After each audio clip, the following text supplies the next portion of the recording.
L'univers, une machine à voyager dans le temps?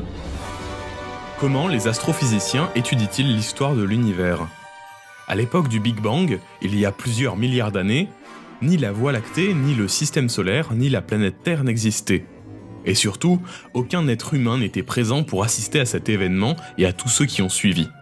Alors, comment les astrophysiciens font-ils? Bizarrement, il s'avère que l'univers ressemble à une machine à remonter dans le temps. Quand on observe des astres dans le ciel, on regarde dans le passé. C'est un peu perturbant, mais imaginez. Quand on entend un avion passer, on a souvent du mal à le repérer dans le ciel. C'est parce que le son a mis du temps pour arriver à nos oreilles pendant que l'avion a poursuivi sa route. D'une certaine manière, on entend un son venant du passé, puisqu'il a été produit par l'avion quelques secondes auparavant. C'est exactement la même chose avec la lumière. La lumière est beaucoup plus rapide que le son.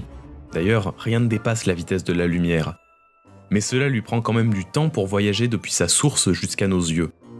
Plus un objet est lointain, plus la lumière met du temps à arriver jusqu'à l'observateur. En regardant des galaxies très éloignées, dont la lumière voyage durant des milliards et des milliards d'années avant de nous atteindre, nous les voyons telles qu'elles étaient il y a des milliards et des milliards d'années, lorsque l'univers était beaucoup plus jeune et qu'elle commençait tout juste à se former.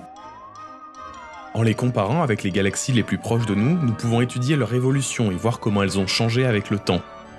Un peu comme si l'on observait des bébés, des enfants, puis des adultes, pour comprendre comment les êtres humains se développent. Mais quand les objets sont vraiment trop éloignés, cela devient impossible pour nos yeux d'en distinguer tous les détails. Les télescopes, en particulier ceux qui voient dans le visible comme nous, font aussi face à cette limite et ne sont pas en mesure de détecter la lumière émise par les toutes premières galaxies de l'univers, car celles-ci sont trop lointaines et brillent trop faiblement. Or, les premières étoiles sont nées dans ces galaxies. Heureusement, il existe un instrument assez puissant pour les voir briller, le télescope de pointe ALMA, qui peut capter les ondes radio.